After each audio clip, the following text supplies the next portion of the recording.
you Okay, hit the same go button. live. Yep, I hit the button. Preparing to live stream.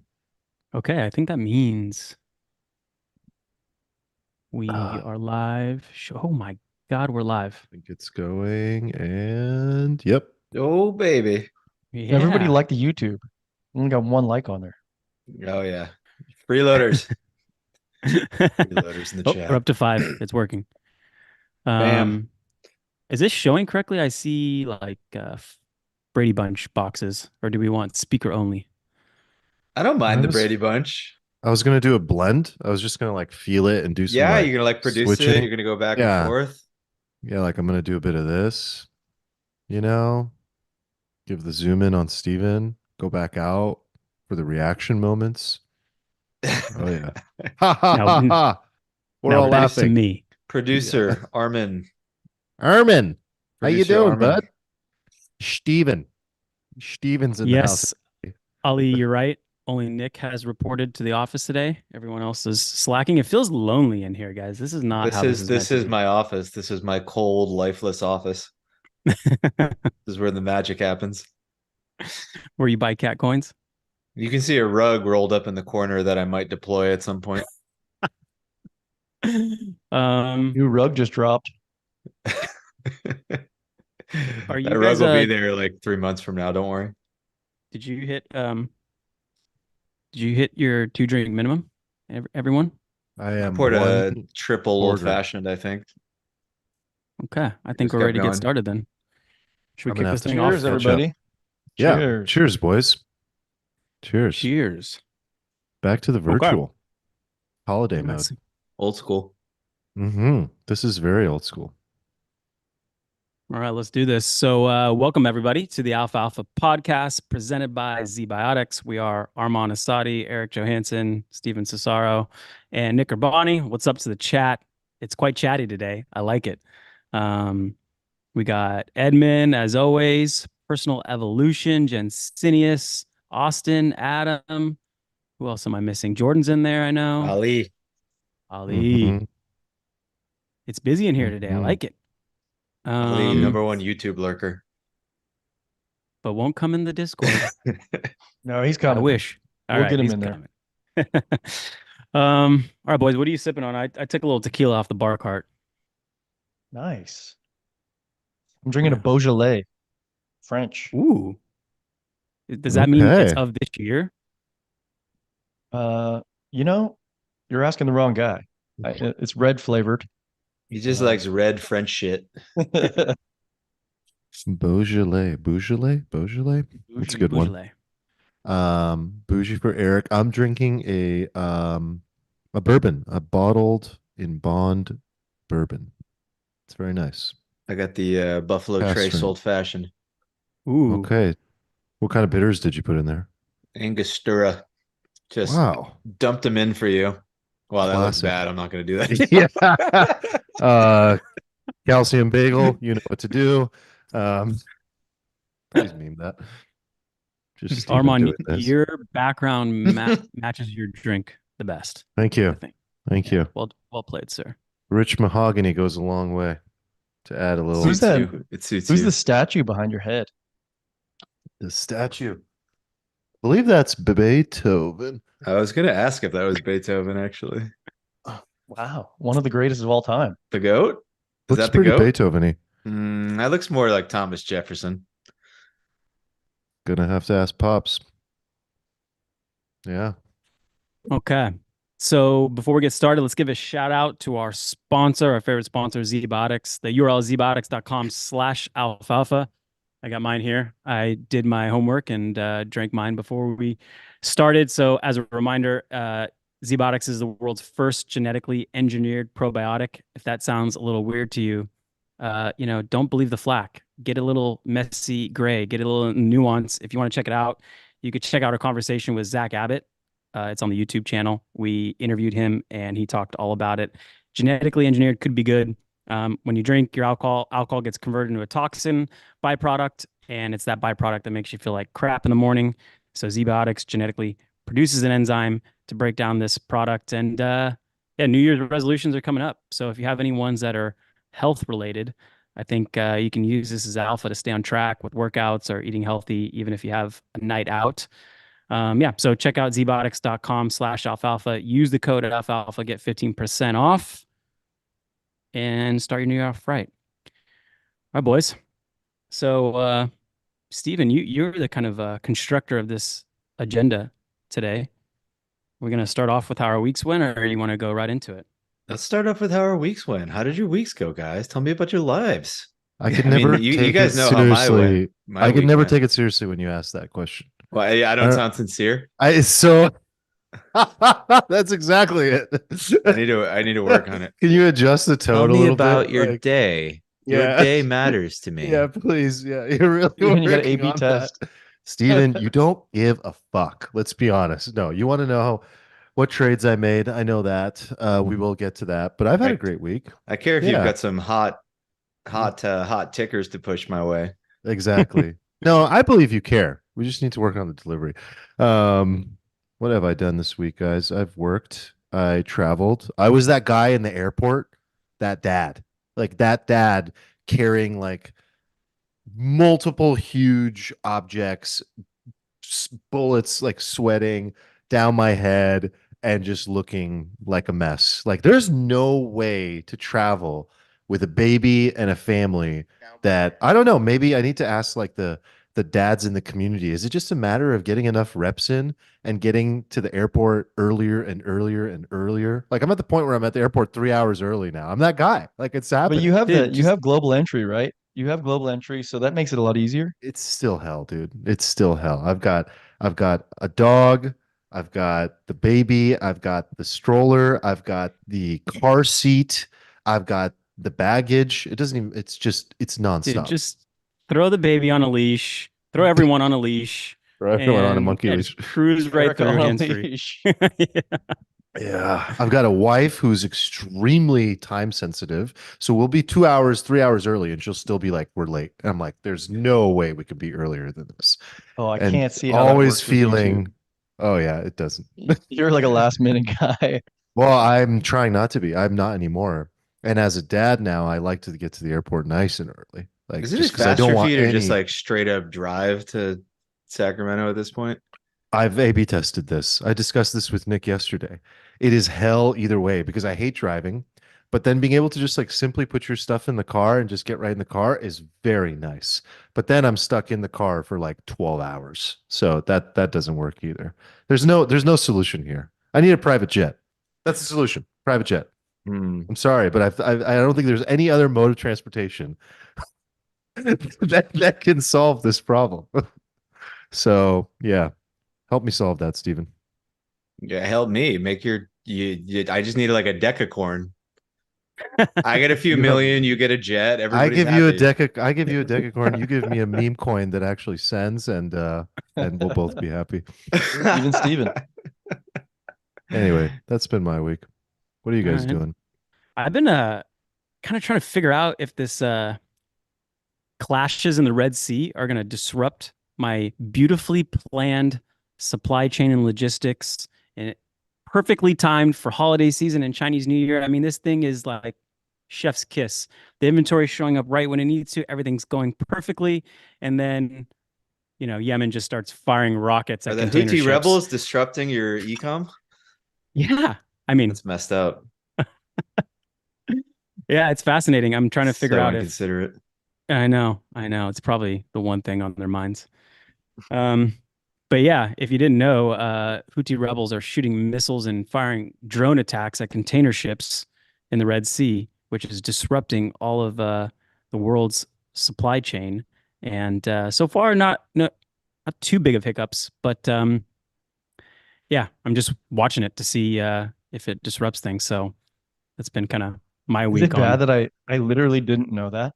I had no idea that was Oh, I going didn't on. either, dude. I didn't either. I'm just taking it all in right now. I think Wow. it's No fascinating. idea. Because these Houthi rebels are generally backed by Iran, and I found out that Houthi? uh, Houthi rebels? yes, How do you yes, spell Houthi? it's not a meme coin. H Oh, O really? U T H I. How'd you know that's what I was doing? Well, actually, Houti? I don't know if it's not a meme coin. So you should probably No, double somebody's check. got to get on that. I did have a buddy who told me he aped Putin on Sol this morning. Oh wow. Looks We're there like already. Wait, was this how's my week going? A prompt for like alfalfa? Because I didn't pick up on that. No. Okay. It's not a prompt for alfalfa. Oh, okay. Stephen, let me finish my week. But I did find an interesting factoid. So the Suez Canal, which is where these ships go through the Red Sea and they get to Europe through the Suez Canal, it's something like 25% of Egypt's GDP. And I also found it interesting that Egypt is the only land border to Gaza outside of Israel. So if you're Iran and you wanted to put pressure on Egypt, you might want to like start some fuss in the Red Sea to cause some economic turmoil for leverage. Hey, if you want the pain to stop, maybe let us get some things into Gaza that we wouldn't normally otherwise. Anyway, that's been my week. Slight tinfoil and slight figuring out if I'm going to lose a bunch of money from the supply chain getting messed up. Damn, dude. how are you doing? My Anyway, life's easy. Yeah. My life's easy. My portfolio goes up by 4% every day. And been doing that for like 2 months.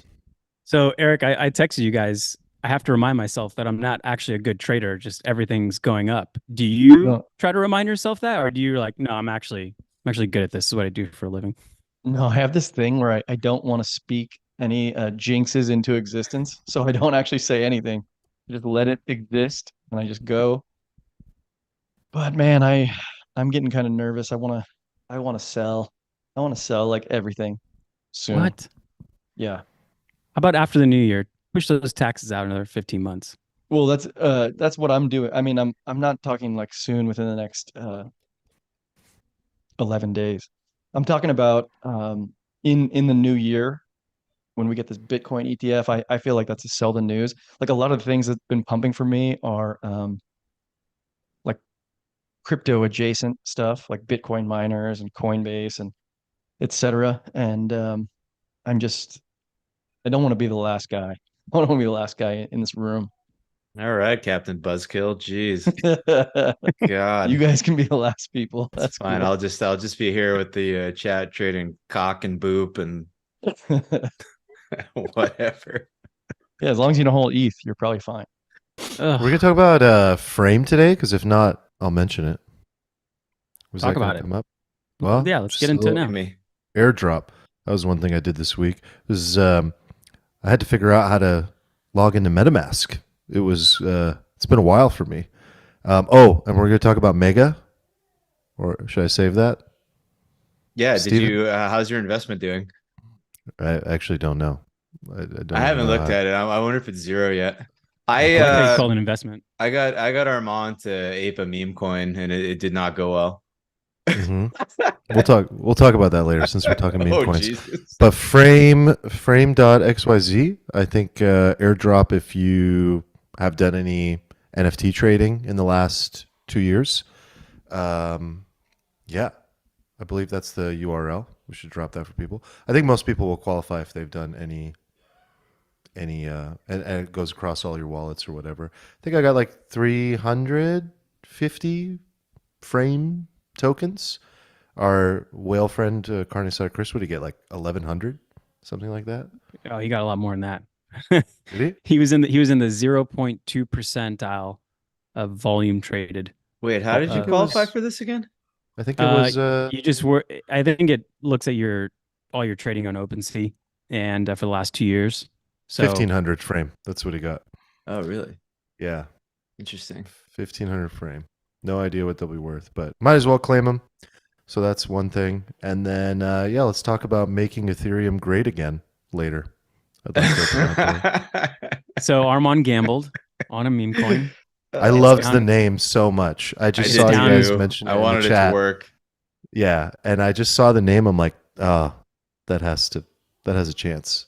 Like, that really has a chance. So yeah, it went down 98%, I think. And the good news is the value of your tokens are so little that there's actually enough liquidity if you wanted to pull it out. You actually could. Really? Because they're worth nothing. Yeah. they're worth Pull it nothing. out, bro. Exactly. You gotta save.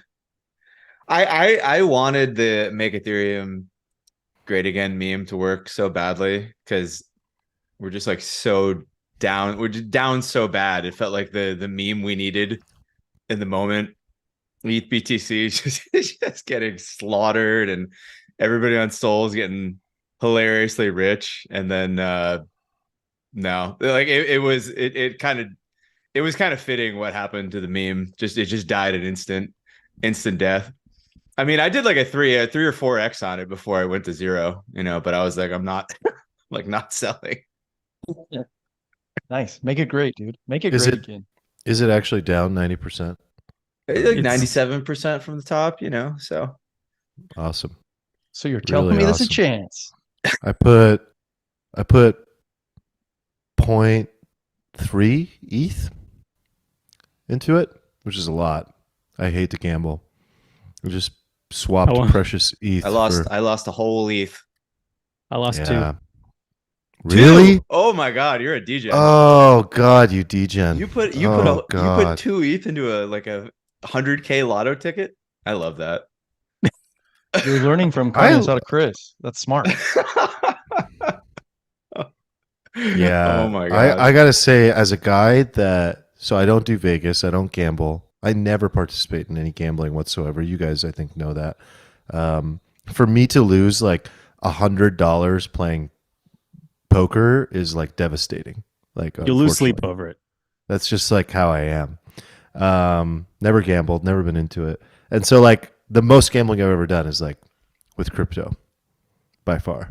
Did I And tell the that's a story lot. about like how I hosted a poker game and I invited Armand and I told him how it was like a small game. I was like, it's a small game, man. Like we're just gonna buy in for like $100 max. And he's like, No, you said whoa, 200 or whoa. 300. It was like 300. It was It not was like 300. I'll find It the was- text. It was like a $1 $2 blinds. And Armand's like, oh my god, Oh my God, you are I thought you were totally I thought you were changing talking. the I thought you story were talking right like now. $20. It's Okay, like that's $20. it. That's like a cocktail.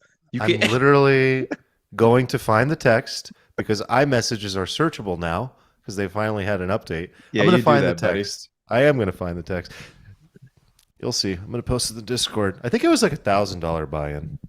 Isn't it crazy though how like on poker you'd be like, oh, $100, no way. But on like a crypto coin, you'd be like, fuck it, I'll put in $1,000 or something. No big deal. couple ephers. Yeah. Eric, have you been meme coining at all? Is it just me? Dude, I don't do this Nick's shit. like a slight degen. Nick, what are you in? Or do you have any alpha for me? You got anything good? I entered a intentionally Ponzi coin. Like they're like we're a Ponzi coin. Oh yeah, you entered Buy like us. another like Ohm 32.0. Like what? Yeah, it's terrible. I went into I- the Discord just to see what level, where on the curve we are. Wait, what's this thing And called? I hate to even. I don't even want to. Don't buy it. Like don't buy it, Don't buy please. it. This is This is just definitely for not research financial purposes. advice. I just want to It's know what you called. did. I typed into CoinGecko Sync US Syncus. I think the token is called Sync SYNC.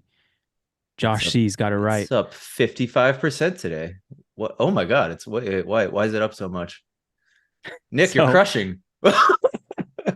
No, we're up. We're up quite a bit. But and this is what. So I know we got meme coins on the table, and you can't sell when you're up 2 or 3x on a meme coin in my eyes because this thing's got like 80-90% chance of just going to zero. So I want to walk through like what's a good expected value calculation for a meme coin. If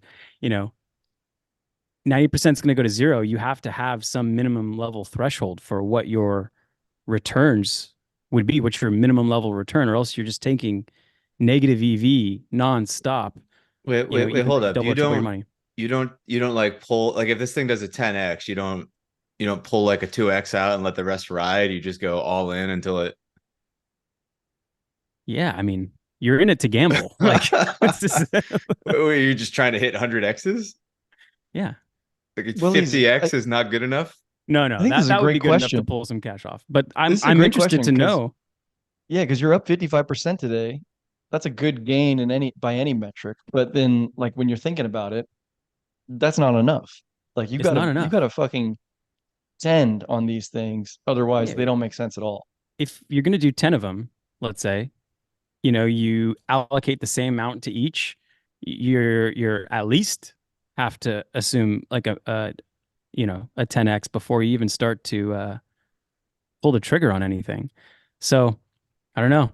Uh, I'm in it till it.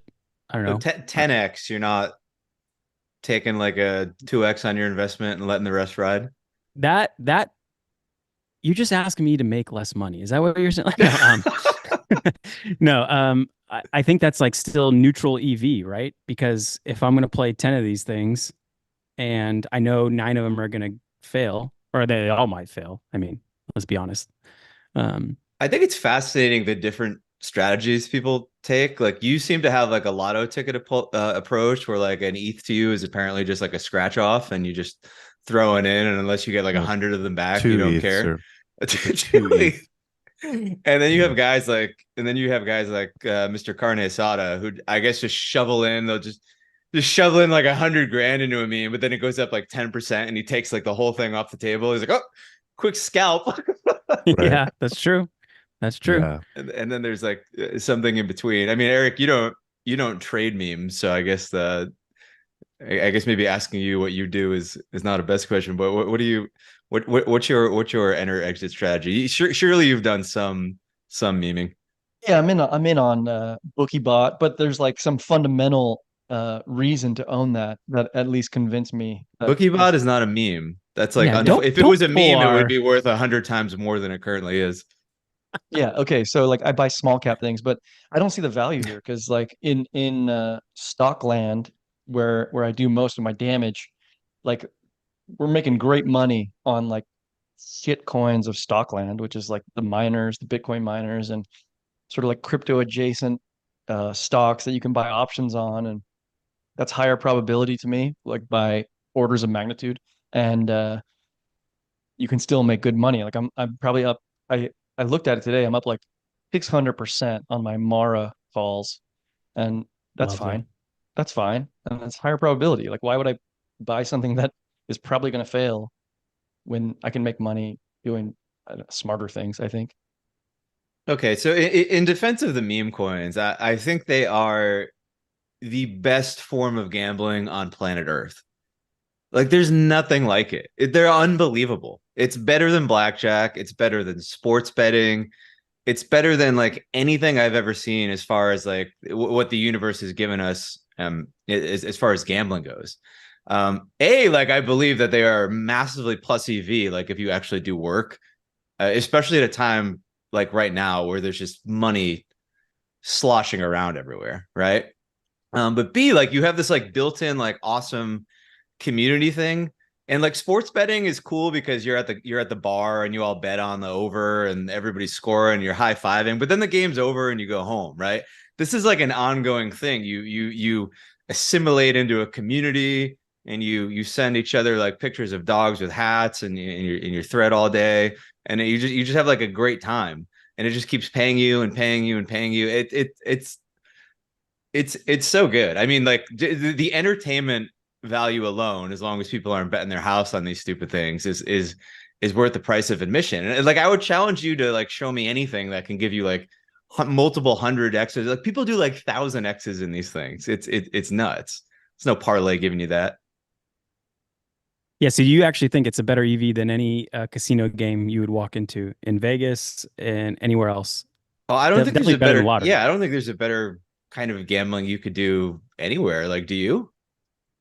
No, I mean, they have one thing going from which is like Can you pure explain that, clarity on guys? what's up. Like walk me through like basic rough numbers. Like why is this positive EV versus like Oh, I don't know if it's. the I don't think it's positive EV. It's just better expected value than say playing, blackjack or war at the casino.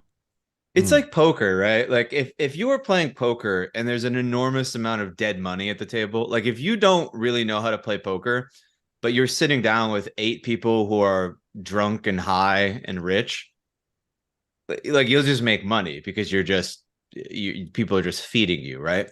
When you're in like a really, really super frothy market where everybody is just kind of FOMOing into stuff and dumping money into things, like I think that if you take time, like if you build like up a network, you get into these like groups where people are doing research, you understand like the basics of what to look out for in these deployments, how to avoid complete scams, like a little bit of basic charting. There's like tools that you can use that let you sort of like DCA into things and buy dips, and everybody else is like getting like MEV sandwich attacked by Jared from Subway on chain. For the average person, I don't think they're plus EV. Like the transaction costs are very bad. You get slipped, you get sandwiched. Like it's like any other kind of casino thing, right? But I do think that if you are a hustler, like and I know a few hustlers who are making money like hand over fist right now, and they're not like freaking super savant like Wall Street quants, they're just kind of grinders. And it's like a beautiful thing for people who want to put into that work. Like I'm somewhere in between. I don't want to stay up till 4 a.m. and not sleep and just like watch contracts all day.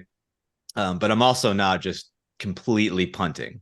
I've got like a sweet spot where I'm going after these things. So So Stephen, I think what's like, your, or go ahead, Eric. well, I was like identifying that this like Ponzi game is like totally PvP still. Like it's crypto people against crypto people, and it's like who is closer to the inner circle than the other guy. And like I'm not going to be closer than the other guy. Like that's not the game I want to play. But then when you like you can go to other assets that are PvE, like why would I play this game? It doesn't sound smart to me. Okay, so I'm gonna throw something out there that might sound crazy and it might actually be stupid. Can you think of any companies that trade on the stock exchange they're basically just brands? They sell like a commoditized thing. It's not really any different than the thousand other similar things people sell. It's just about the brand, and it Nike, has value because it has a brand. Like, can you think of companies like that? Nike. Sure. Nike, I mean, Nike has a lot of that value, right? I think a lot of these coins are very similar to that. Like they're not worthless, right? And Nick, you'll understand this coming from the marketing world, right? Impressions are valuable. Attention is valuable. Like if something has crazy amounts of chatter on Twitter nonstop over the course of months or even years, if it has communities that spring up about it, if people are talking about it all the time, if people are buying Aston Martins and spray painting dog logos on their cars and driving it around, like there's value in that. There's actually brand value there. I think like at the very tiny market cap level, right? Like sure, you are absolutely punting. But when you start talking about things like Bonk or Sheeb or Doge, I don't know. It like feels to me like you could squint your eyes and see like a kind of new emergent kind of asset class. Sure, it doesn't have cash flow, but it does have attention. It does have eyeballs. In some cases, like millions of eyeballs. And what is that? What is that But, worth? but like, who's the benefactor of the marketing and the benefactor of the impressions? I don't know if it's necessarily the meme coin holders. I think it's the protocol layer. And I think we've seen something interesting with some of these protocols kind of pumping the meme coins on their network because I think they see it as a great marketing tool to bring people to bring wallets onto their protocol and to quite frankly bring in liquidity into their system. I kind of been thinking about you know uh you've been seeing Solana go up and then the meme coins rise. And it reminds me, like, imagine a small town, they find oil and people come into the town to help get the oil out of the ground and start selling it. Well, then who else makes money? Well, everyone around there, everyone in that same ecosystem, all the restaurants, all the hotels, all those things start pumping. So I do like, I mean, Steven's original prompt to us was, do you consider these things investments? And I guess maybe for like a little rotation trade, you notice a protocol gaining in TVL or just, there's There's certainly some unrealized gains there, like in Solana. You can most certainly bet that people are going to rotate into their meme coins and NFTs. And yeah, it's a great tool for these protocols to use to kind of spread the word. I wanted to ask you guys, what percentage um, of crypto adoption do you think meme coins are responsible for? Oh God. It's Probably probably probably like a lot. it's got to be over 50%. Yeah, probably a That's what I was fuckload. thinking. At least 50%. And I don't think, you know, it's probably a small percentage of people who have left crypto for good because of meme coins. So, this could be the industry's best marketing Nobody tool. who leaves crypto because of meme coins. I don't know. Armand might be out after the last meme coin bet. He might be out for good. I remember Armand being like a big Doge bull, and you wanted to have Doge in your portfolio, and sure, that may have ended up being like sort of like a boomer meme coin, or maybe not. Maybe it's like time has still come. Maybe it's the Ethereum of Still meme am. coins right now. Um, do you still hold memes in your portfolio, and like you think that's like a legitimate way to allocate some of your cash in crypto? Yeah, I don't know how my audio is. I'm trying to troubleshoot it. Can Sounds you guys? pretty good right there. All right. Yeah, I think it's a legitimate part of a portfolio for a younger person who likes to gamble and who's willing to take risk. But like, do I look at it as an investment strategy? I completely disagree with that. Like, no way. It's pure gambling, pure lotto tickets. Like, do I agree with your take on higher expected value? I don't know. I'd like to see more of that data, but it's fun. And if I was older, I wouldn't do it. At Do this point you in my life, I'm down to do it with like 5% of my stack. I think it's interesting and fun.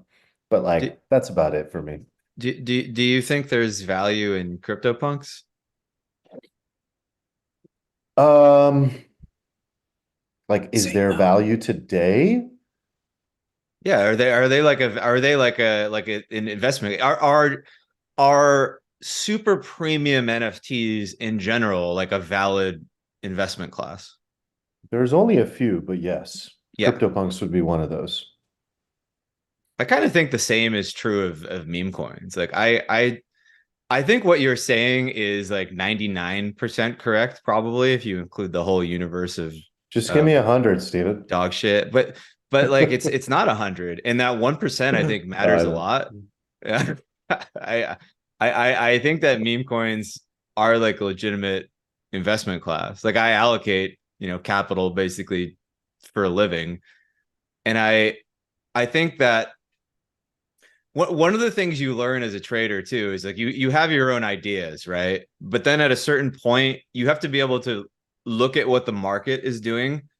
And even if you think the market is stupid or the market is wrong or the market, like at a certain point in time, the market is the market, and you have to start saying like, well, why is the market doing this? Am I the one who's wrong? Is the market seeing something here that I'm not? And that's where I've kind of landed on this stuff. I never wanted to touch it at all last cycle, and now it's a huge chunk of like what I'm thinking about as far as like allocation, like way out on the risk curve. So I agree with that point, but I think there's like multiple ways to get further, like get the returns that would be further out on the risk curve. One is by going longer crap, meaning like further out, or the other way is to lever up on something that's closer on the risk curve. And I prefer to always just do the latter. Yeah, I mean you can't blow up trading bonk. You could go to zero, but you're never going to blow up your whole portfolio, and you can't blow up trading leverage. And most people out there, the vast majority of people out there, like don't understand the concept of like levering up or how to do that properly. True. And these are like the people's I these think are the people's coins here. I think the thing you said earlier, Stephen, is probably what's important here is like it's funny when you look at different people's investing strategies and like how they go about, their path to wealth. You have like Carne Asada Chris on one extreme, you have Nick, you have Eric and his approach to like maybe not touching meme coins. You have me. I don't even know if I fall into the spectrum at all. I actually would say I wouldn't. But like, because my path is like outside of that. Like, I'm trying to get rich slowly. And like, if I'm doing something like this is me just purely being an idiot and like being a degen and trying to buy dumb and sell smart, like we were texting about the other day. Like, I like that motto. I think that that is like an interesting thing to take into this next cycle. Buy dumb, sell smart. I have over analyzed a lot of the buys, and I think that while crypto itself, like by nature, innately is full of very smart people, those are the builders. Those are not the people trading and making money. The people that are coming in and making money in meme coins and NFTs are dumb, and they're buying dumb, and they're just like being dumb. It's not that they are dumb. Maybe it's better to say they're being dumb about what they're buying, because they're like, there's a trend, they're spotting it. There's an opportunity, they're spotting it. There's something there. And like spotting that is, I think, the key. And oftentimes it's a very silly anecdotal thing that is about aligning timing with a meme. And those are like very difficult to figure out. When I looked at the mega thing, make Ethereum great again, I was like, all this takes is like, this is ridiculous, but like all this would take is like one tweet from like a very famous person that says like MAGA equals mega. And like the world will go fucking nuts for this. You know, all the MAGA people will like come out of the woodwork. All the Trump NFT people will come out and be like, we got to buy this coin. And like, that's what I was betting on. And maybe that's still possible. Who knows? But well, probably not. Now it's 98% down. But that's the idea, right? It's like you find and you spot these trends. You're early enough to something like Pepe. You know, we've known people that have done something like that as well, right? Been early enough to something and been able to make life-changing money. And so, yeah, I think it's fun, but that's what it is for me. Some people like that's their path to wealth. They prefer that volatile lifestyle and approach to like making their wealth. Not me. I prefer to get rich slowly. Yeah, couldn't you argue that crypto at its core right now is just a giant casino, and there's this sort of like obfuscation of that to a large degree? Like, yes, people are building things. Yes, I do think the space is going to do like very impactful things for humanity. Also, at the same time, the gigantic bulk of what we sort of call like innovation or whatever, it's like last cycle was a good example of this. It was just obfuscation of the casino, right? Dude, Whether that's like I love weird this topic. Ponzi tokenomics to like sort of like trick people into, you know, being liquidity, or there's like, you know, VCs doing a similar thing and hyping people into buying, you know, oh, we're going to make you lock up your tokens to get all these airdrops, and then we're going to just dump on you when our tokens get unlocked during that same period. You know, there's a lot of bullshit that happens in the space. And one could argue that maybe meme coins are just like the purest like expression of the fact that this is a casino. Like, you are buying the coin because like you think more people will buy it after you. Like, most coins are in fact just memes. Like, I would argue that there is very little difference between Solana and Bonk. Like, I think Solana is basically a meme coin. There's no value accrual. Like, sure, there's some like plan where like with 100 trillion transactions a second 30 years from now, like, yeah, it can do that. But like, there's nothing right now. There's nothing. It's not there. It's a meme. It has attention, and like people buy it because like it's going up and people are making money and they want to be part of a thing. It's basically what Bonk is doing, and something like Bonk is probably going to strap some utility onto their token. And, you know, I feel like it's not that hard to go from a point where you have millions of people talking about and trading your token and then like slapping a product on, as opposed to starting with the product. Like, I don't even know that there's anything wrong with going backwards like that. Like, what do you think about that? Is that a I'm stupid just gonna inject something idea? and go get a different microphone, but like I couldn't agree more. I think that is exactly what there is a naivete and a sort of dysfunction that exists within crypto. It's this elitist, naive superiority complex that exists within crypto that has always bugged the fuck out of me.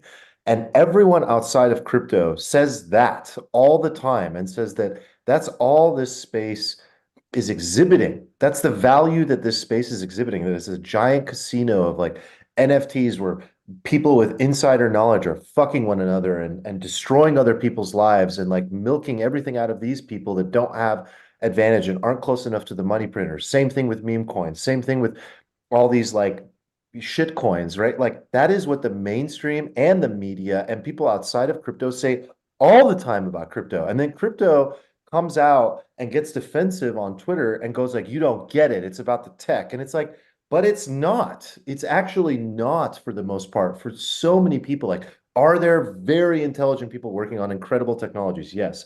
Is that the utility that is provided externally to the world that is like the unique value proposition of crypto today? No, it's mostly a giant casino. It's what Steven just said. And I think it'd be smart to listen to mainstream. Mainstream is telling you this is the value I see. I see a bunch of people screwing one another and a few people at the top making most of the money. Listen to that and see if you can like learn from that and build in a direction that like make it more useful for mainstream. If mainstream doesn't find it useful and is apprehensive about stepping into it, then you're just going to continue to be one giant circle jerk or one small circle jerk. But what if my reason for the question, how much crypto adoption is brought in by meme coins? Like you might need those things to bring people in, and that's their first entry, and then they understand a little basics about DeFi, even if they're staking for a fucking Ponzi coin. So I think it's useful. Yeah, I think Armand's right. Like both can exist. Like you can have this tech that is uh maybe going to change the way the world works at some point in our lives, and you can also play this gambling thing. And right now it's like dogs with hats and little cat coins and stuff, and both can coexist. But don't you guys think there's a I've noticed, we haven't talked about this, but I've noticed amongst us, there's a time when we turn this on, and then there's a time where this is definitely off. So how do you know when you're in a regime where game on, you know, this is the time to use them, because maybe the feature, Armand, is that these meme coins have convexity. Maybe that is the utility of them. So how do you guys know when to turn this on and when to say, okay, I'm not gonna play these games anymore? You're saying when do you know it's like meme coin season, and when do you know it's just like another kind of PvP Yeah, because scam? do you guys remember like Bald when Base launched? That was a meme coin that like popped off and grew. Just, if you would have saw that, you might be like, "Oh, Oh, is it time to play?" how's Bald doing? I don't Steven's know. about to go YOLO. Yeah. Bald has 10 million in liquidity. Holy. Stop getting distracted. Answer my question. No, like but okay. Well, in all fairness though, like sometimes the best time to invest in these things is like after the initial hype. Like you sometimes can actually get good entries on something that like it touched a nerve and had some traction, but then it just kind of like Pepe was the same way. Like Pepe, I didn't catch the second wave of Pepe, but I'm pretty sure Pepe has been doing like very well off the bottom. Yeah, yeah. You just have to be ready to swallow 97% drawdowns. Um sure, but like also like if the purpose of doing this is to 10x your money, it's not to like make 8%. So nobody cares about making 97% drawdowns if that's the case. Like if you know what it is, you know what it is. Like the younger generation of investors will a certain it's weird. Like I feel like a lot of people are just completely like, I can't touch anything, I'm not going to invest anything, I sit on cash. And then the other people are like, stocks, ew, like I want like just deep out of the money call options and meme coins. And that's what like our generation and the generation below us is sort of like bifurcated into. And this like asset class like fits that mindset of like, I need to get ahead, the system isn't unfair, I don't want to play the game that the boomers set up for me, I want to just flip over the table and like play my own game and get rich this way. So it's got product market fit. I mean, do you Dude, do you that's think you could be wrong? 99% correct. Dude, Who? well, here's like an interesting counterpoint. Like I went yesterday and read Wall Street Bets Reddit. Like I didn't know if this thing still existed or whatever, but I went on there and people were like uh pushing like you'd be surprised how like non YOLO that has gotten. It's like people pushing like Visa and shit. Um, it's really not like I think this ecosystem that you're describing is like a pretty distinct minority. I disagree. I think I you're don't think describing a so. distinct minority. You're describing Yeah, people I who think care to so. like form together on like internet forums and talk about investing. That's not like your average meme coin person. Like your average But meme coin person is just sending WhatsApp texts. wasn't that the original like It was. YOLO community or I don't know. I don't follow it obviously, but I Yeah, it checked on was it like yesterday. GameStop and all of that was like the mania, right? And that was like people YOLOing and diamond handsing and like being absolute idiots, and I was one of them. And so it's like you fall into the meme of Well, the I was thinking that times. those guys would be like perfect for like meme coin crypto, and they're not talking about it at all. Yeah, not sure. That could be a convoluted situation. Well, Maybe Wall that Street Bets is example. notorious for not liking crypto, I believe.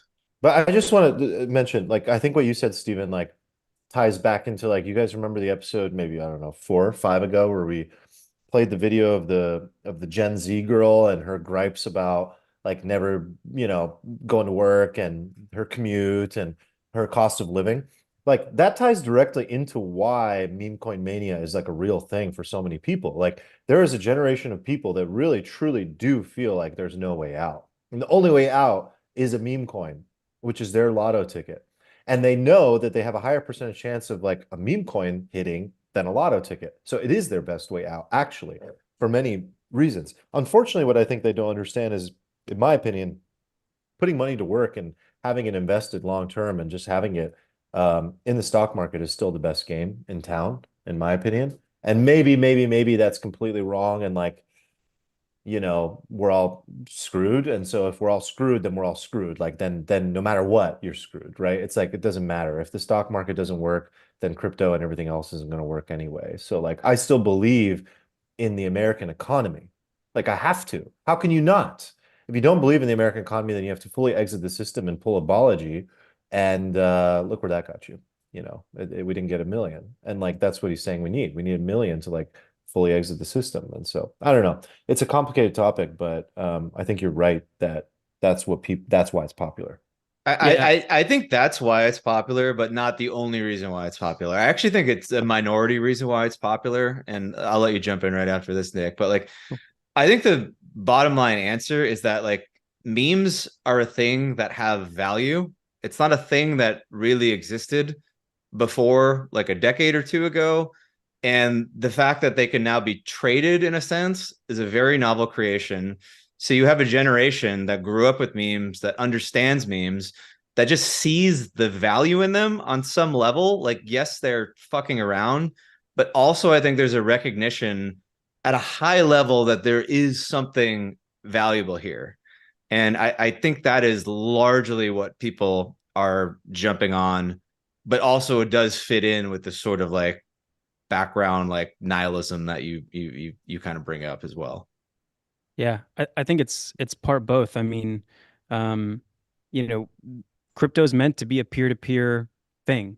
And what do we already send memes back and forth to each other, and they have some kind of social and cultural value, and the ones that have more social value tend to grow.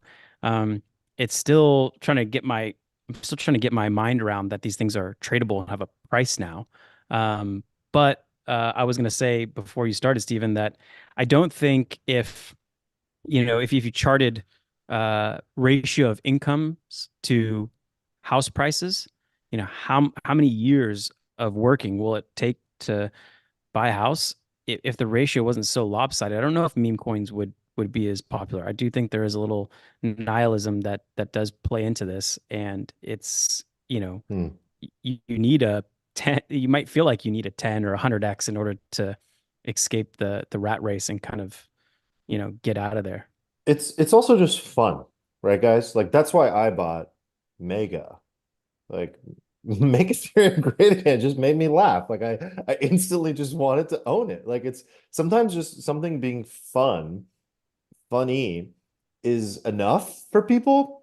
especially if you're a little bit like you just said, Nick, like if someone's a little bit nihilistic or just a little bit has a tendency toward gambling or, just kind of has that fuck it, like, scared money don't make money, like kind of approach, like then yeah, you're just gonna do it. So like I think that's another psychological driver of what makes meme coins super, super popular. My favorite game in the whole casino is craps because you're playing around with your friends. The whole table, except for Eric, is playing on the same side. Eric likes to play the don't pass. He's a dark sider. But Oh, when everyone wins, Of everyone course cheers he is. together. Of Or course, the no meme coiner is a do not passer. and I'm when you always lose, you do celebrate not under the pass it. We've table, you never guys. played craps. Is that like Gandalf at the table? oh, you don't like Eric at the table. He can't sell. He's not allowed to celebrate because Eric wins when everybody else loses. Oh no. Yeah. he Yeah. It's does pretty golf great. It's claps pretty great underneath the when table. everybody's like all dejected and you're just like, oh, sorry guys. Yeah, that sucks. And the Fist pumping underneath the table. yeah, and the dealer with the stick just shoves you a bunch of money. But yeah, I think there's something to that. You're right, Armand. Like there is this factor that just it's fun to play when a friend's like, "Hey, I just bought this. I just buy some just to for the funsies, to live or die with the friends. It's fun." Yeah. Yeah. I am surprised at your take, Stephen, that you view this as a serious thing, like a serious investment vehicle. Like I I'm do. pretty I damn do. surprised at that. Yeah. I'm not trolling at all. No, I don't think you are. I just I'm mm, it's too much of a fad for me. Well, I can't take that seriously. You think everything's a he's meme at tilting? the end of the day. So like I Yeah, get it. maybe But that's the answer. Like you guys are super bullish on You have to Coinbase, take right? advantage of You're things really like bullish on in the time they Coinbase. exist. You think Coinbase is going to have a good year next year, the year after? We think mm, Base is going to be a good thing at Yeah, but some I think point, it's a right? serious company that's undervalued, and if crypto wins, I think Coinbase Sure, wins. but like a part of Coinbase's base, a part of base is the culture of base. Like these L1s, these L2s, they have culture. And people like gravitate towards it. Like people are like, "Oh, I'm a soul manlet. Oh, I don't know if they call themselves manlets, but like yeah, like that's what I'm you a call I'm a soul manlet now. So whatever. It takes one to know one. But these things have culture, right? And you can make an argument that if you think Coinbase is going to be successful, if you think Base is going to be successful, and there's going to be a lot of traffic driven there, it's going to be a lot of TVL there, whatever metric you want to use, the culture of Base is going to be important. That's directly tied to meme coins. And then you can just say, like, okay, well, I can buy Bald, which is like probably, I would say, like a high probability of having a resurgence. It's a great meme. Like the Bald meme itself is repeated like over and over and over again it. Yeah, on I might buy crypto bald Twitter. right now, actually. I like Like this bald. idea that like bald people just crush financially is just like ingrained in my brain now. It's hilarious. And it's also true for some reason. I don't know why, right? So the fact that like I can invest in that and be like, oh, this is going to become a part of like a larger collective zeitgeist, I think is like cool. And I also think like you can look around and you're like, oh, every freaking chain has some like cat or like dog meme. Like, well, there's one on base called Toshi, right? Toshi, So just say Toshi. in a Yeah, world where base just starts like tearing it up and it has like a Solana moment, like Toshi is probably gonna rip to like 500 million or like a billion or something, and you buy it for 50 million right now. But like the attention isn't there right now, so it's boring. You want to there's like different strategies with the meme things, right? Did you buy the thing that's like pumping super hot today and flip it? Like on Solana right now, you can do that with like a million different coins every day. And Injective is having like a meme frenzy, and say like you can get all these chains and do that. Or like you could be like more of a, longer term, you could be like the Charlie Munger of memes, right? Like Toshi is like, you're the Warren Buffett of memes, right? Like it's not going to pump tomorrow, but over the next, maybe this is like capital gains value. Maybe I could hold this for like over a year, and that's how I'm thinking of stuff like that. And disclosure, I own Toshi. I'm going to buy Bald. Like I don't know how I didn't think about buying Bald, but Tunsky already like an called it. He obvious said you're play. going to be buying it mid pod already. He's like, It's yeah, it seems like a pretty obvious play, honestly. We'll see how all right. that shakes out. Can I throw out a meme coin thesis to you and see if you like it. God, Yeah. I hate that how we're backing into I thesis on these things. This is fucking retarded. I think the largest traded meme coin on Arbitrum is NOLA. I Mhm. think there's a layer 2 upgrade coming up soon.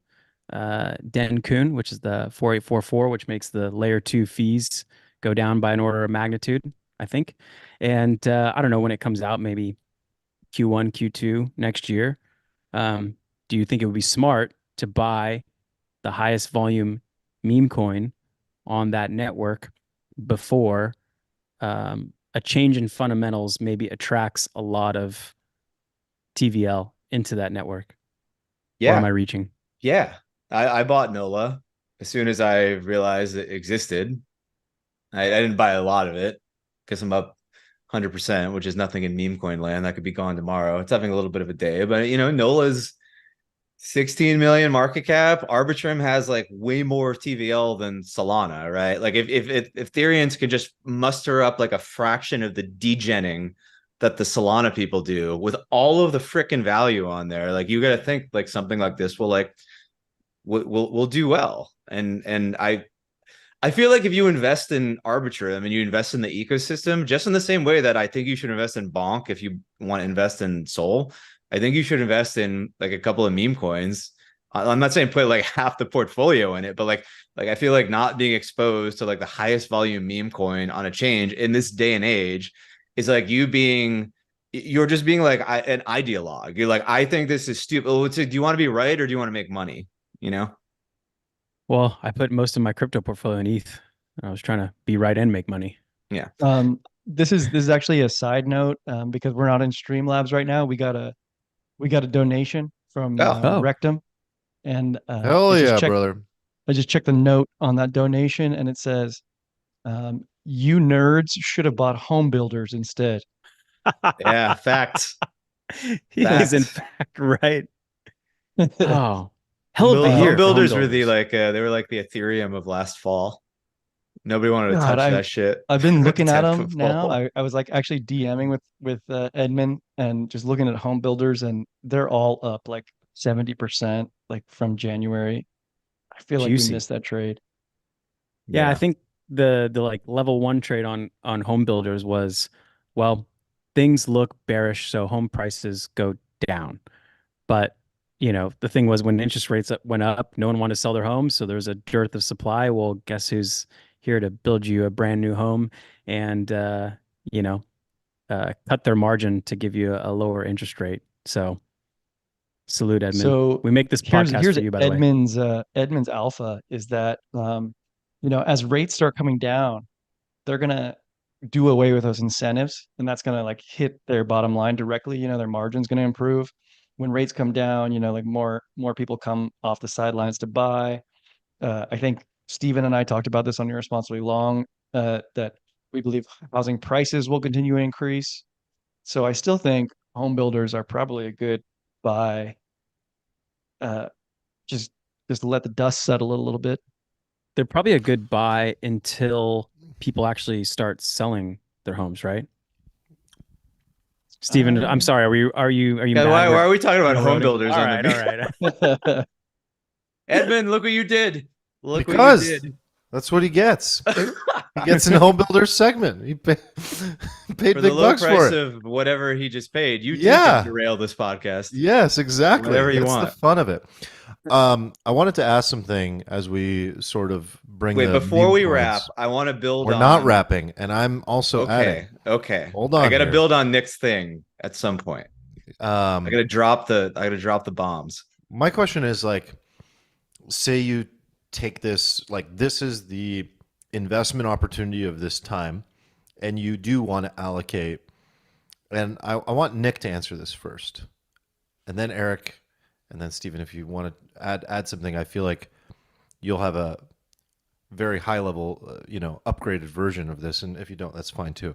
But like, how does one actually? Because I also think that's the order of operations of like who's the most structured to the most like. Moving towards Yeah, well, degeneration. actually, Nick is quite a degen. Oh yeah. But Nick is the most process oriented. So I wanna learn from the most process oriented algo person all the way to the person who just operates Yeah, teach like us by the algo. hour. So how do you approach it, Nick? How do you look at like percentages, buckets, and oh, I'm gonna put 2 ETH over here and then I'm gonna put 10K over there. Like how are you determining that? What are your numbers here? Yeah, I mean, I think I mentioned before, I think 70% of it roughly is in like a core portfolio, Bitcoin, ETH, and the very little amount of Solana I have in there. And Coinbase I'd probably put in that core portfolio too.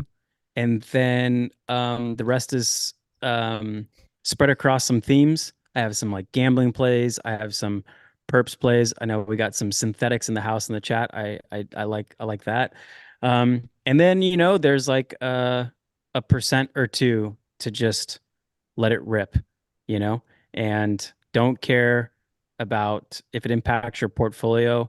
And I don't know, the thinking is that if you can put 1 or 2% in there, and if you hit something right, you could potentially double your portfolio size. I remember the first time that Steven was convincing me to just get into crypto in general. He was like, dude, just put 10% of your investable net worth in, or even like 1%.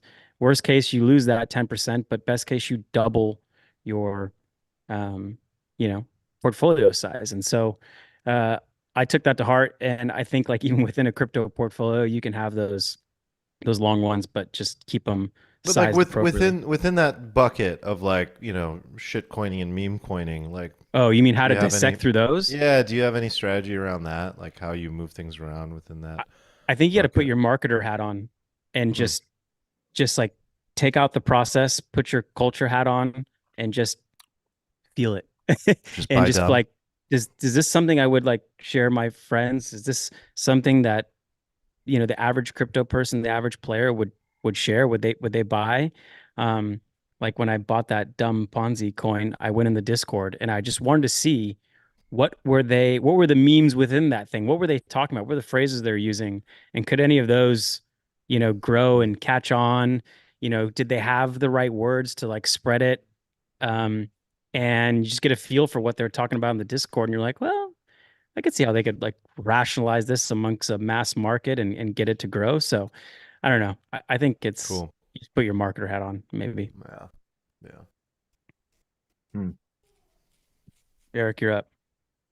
I don't ascribe to this top-down portfolio approach that like everybody suggests, where it says like 70% should be in this and then 10% this. Like I like to look at from a bottom-up perspective, which is like looking at each individual bet, because I'm a stock picker, I'm an asset picker. So like I take the bottoms-up approach where I'm looking at every individual bet and seeing like where do I think this is going to go with what probability, and I weight them based on that. And it's still very hard. I don't think that either way gives you like a great answer. You kind of have to do it for yourself. But I always do bottoms up. I'm a big concentrated bets guy. So you'll just go like this You're is my buying every move. coin someone texts you these days. Barbell. I do a little Get the fuck out of sprinkling. here. I got a little sprinkling so that I am psychologically okay. And then like I go, okay, I want to throw a lot of money in this. And then I just kind of watch it. Mhm. So I guess I'm more of like a hybrid person. Okay. Yeah, like doing all this like diversifying your portfolio for the sake of diversifying it, and then like buying like 100 things, you just get like fucked. You can't pay attention to everything, and then you know.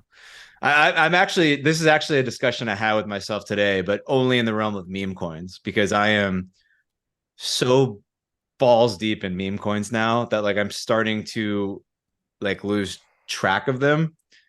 And I am like, there are some like I'm throwing like even just like a few $100 at, just to like make sure like I don't kill myself later if it goes up 10,000x. But like I'm losing focus. That's why I woke up this morning and I just shoved bonk. I was like, finally, finally I can buy this stupid fucking coin. Finally, finally hit my level. And I moved in, and I wanted to buy the dog with the hat, but I couldn't get my ledger to work, and I couldn't bridge. And by the time I bridged, it 2x'd. In like 3 hours. I wanted to. Sorry, Motherfucker is a professional. He can't venting figure out right a now. ledger and bridge. Hello. Hi. That is my favorite. That's my favorite take. That's my favorite take. I hadn't used Solana in a while, so I had to like dust it off and like I had to install like 30 updates. It'd been like years. I pulled all the money out years ago. I was like, it's all going to zero. It's like everything's on fire. I'm just like Hashtag running into crypto. houses, like taking my money out of protocols and just bridging it back over before the bridge Bridging. like dies. And What yeah, a it was. concept. I had to I'm bridge. back now. I had to I'm- bridge to buy this. We're due coin. for crypto UX Armand's Grind My Gears segment. Well, we're gonna of, make what chaps my ass a whole segment on this What show, chaps my right? ass.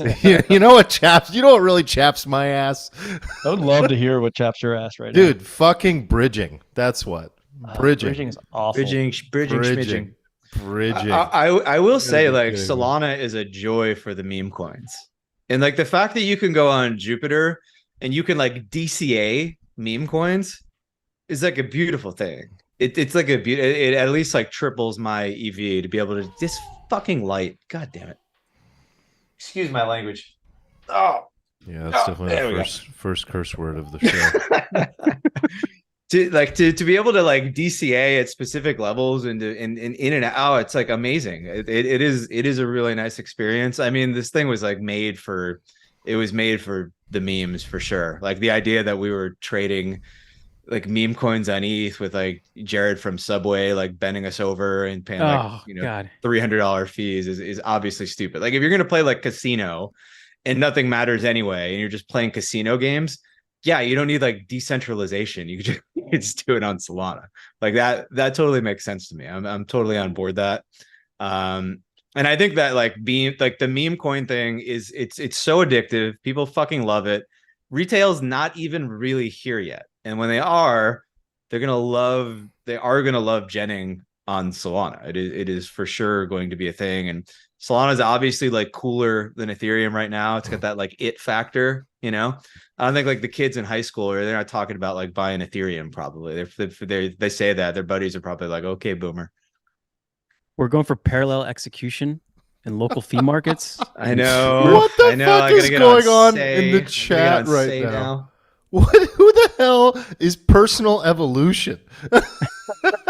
Is that? I said it's Amber. It's Steven's totally. girlfriend. Oh my god! It has to be. Oh my god! All right, Steven. What? The chat is asking for your picks, so if you will pick up and take the stage. Okay, so if you like Nick's Nola pick, is that your pick?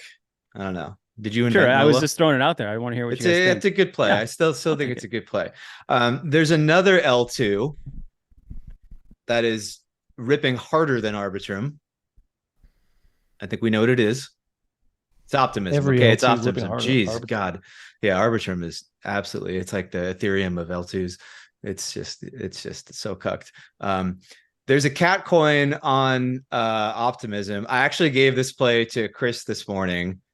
I didn't give it to Armand because he was so devastated by Mega that I didn't want to give him like another No. like meme. That's what you need. That's how you recover. You get the rebound. It's like that The in the rebound meme with coin. the guy like digging for tilt. diamonds. You know, this one guy turns back after just 3 meme coins. You just needed to buy the 4th meme coin. Steven, the reason you should give it to me is because if you didn't give it to me and that's the one that rips, then we really have a problem. Well, I think Chris is up 150% right now. If he bought one, I told him. There's a cat on Optimism called it's called Magical Tux. I think the ticker is Tux. So Tux is. I don't want to say it's the NOLA of Optimism, the FTV. Oh, we're over 1 million now, but it's still like 100K in liquidity. I'm that guy who's like shilling 100K liquidity pools now. I can't believe we're doing an episode on this. Yes. This is so dumb. These are the types of things you can do when you don't have 1 million followers. You know, the people who are here early they can degen with you. You're having a good time. It's just you and your friends. Nobody has to know. Nobody has to That's know. true. I want some reflections soon. But I bought this cat coin too because cat coin's good. So I have the L2 cat coin trifecta now in their portfolio. I got the NOLA, I got the Tux, and I got the Toshi. How will this age in 6 months? Brilliantly? Terribly? Poorly. Will we be clipping this and calling me a Do you have moron? this Solo or in the pooled money? Um, I have both, I believe. Not like a ton though. Like Okay. I don't ape like 20 ETH into 100K liquidity pools. Like that's just not my style. But like I nibble and then like I nibble, I nibble, I nibble. If I see a good setup on the chart, I'll buy more, you know. Steven, But what's your biggest bag right now? Is it still ETH? ETH is still my biggest bag. Yeah. Okay. Yeah. Unfortunately. Yeah. Unfortunately. You know, we're waiting for January, like we were All the whole is time. I didn't think it all would be is so bad leading up to January, but like January is like my last stand. Like I'm just pulling out the sword.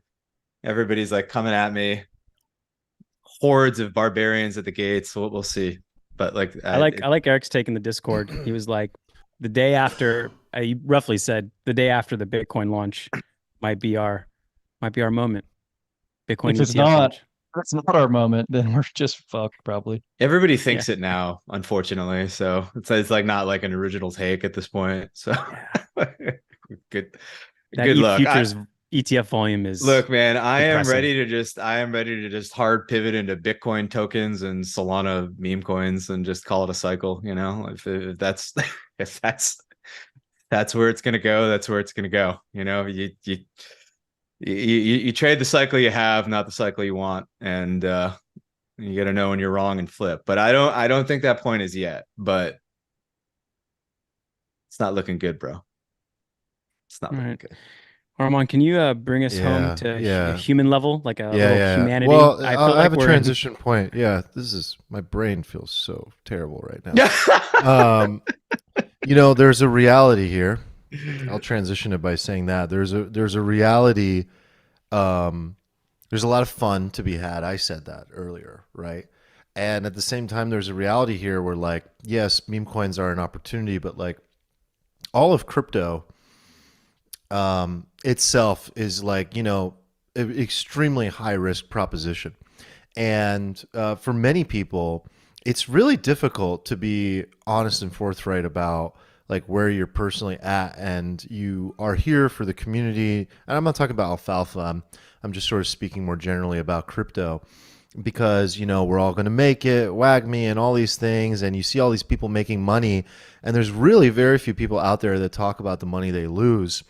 Occasionally on Twitter X, you have people talking about getting robbed, where they get scammed, and something happens, they lose all their NFTs, or they get drained, their wallet gets drained, they lose their crypto, and that's really unfortunate. And that's one time I've seen people be honest.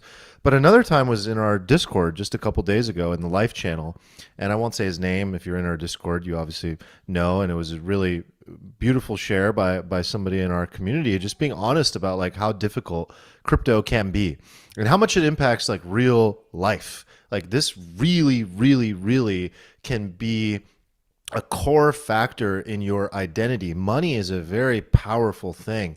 And if you are struggling with your trades and your moves, and things are not working in the way that you want them to, no matter how much you've studied, how much time you've spent, and you listen to all these different podcasts and thought leaders and try to stay on top of it, but sometimes it doesn't work out. And for most people, just realize this, for most people, they're in the negative. It isn't working out, right? That's just a fact. That's the reality. There's a concentration of people that are accumulating the rewards. And per my earlier rant, that is the problem that mainstream has with crypto, is that it isn't a fair game. Nothing in life is a perfectly fair game, but in particular, this one is a little more unfair. So I say that to just say, like, look, it's really real out there. And I know we're having a lot of fun talking about meme coins and dogs and all these types of just nonsense. But it's really real, and it can really hurt. And, people put up mortgages, people take out loans, people use leverage. Please don't. Even a professional like Steven, or Eric is very, very, very careful about doing things like that. So it's very real. And I think to just kind of like transition to like reflecting on our year, it's been a dead year. I mean, for me, I'll just kick it off. It's like I think I represent like a large faction of society within crypto. And it's not the most active crypto people, but it's the ones who understand the space, who have a high level, sort of like clear understanding, their own personal thesis of how they're investing in this, can sort of dabble to a certain degree, but are really here to invest for the long run because they do believe in the future of this space. And like for me, I've been like dusting wallets off, and so I feel like there's a bit of a resurrection. Things are exciting again. Like there's things happening, and I was curious how you guys feel. Like I think it's probably you're way more in it than I am, but like I'm getting excited and I'm like, okay, this is the beginning of something. Like, are we starting to experience something and numbers going up and things are happening. It's not Ethereum, but things are happening. And so after a very dead, depressing year, it is nice to see that. Yeah, I mean, I think the same, but it's not just crypto, it's everything. I think since November 1st, everything is just going up, and we got to ride it. So, um, you know, in terms of thinking back across the year, I was thinking about some of my biggest fumbles. I think, not understanding how much um, the federal government has to do with liquidity was like the biggest fumble. Understanding that when they run a massive deficit, that money is going into American companies and employees' pockets, and that pumped us, through any kind of potential slowdown we might have had. No matter how much monetary tightening you do, when the government runs like a 6% deficit, it just pumps so much money into the economy. And I think I definitely fumbled that over the last year, and kind of taking that in and trying to, evolve the mental model a little bit. And I'll also say, and I texted you guys this a while back, I think our group's biggest fumble is, I think about a year ago today, probably somewhere around there, we did an episode where we were just mind blown about Chat GPT. And we didn't do what we normally do best, which is, wow, this new technology, something so mind blowing. The next question is usually, well, how do we make money off of this? And we didn't necessarily make the connections to NVIDIA. I don't know, maybe someone in the Discord did. I'm sure they did, and we maybe missed it. But I don't know. Looking back, those are some of I mean, my we literally talked biggest about it. We fumbles. talked We just get, specifically about NVIDIA.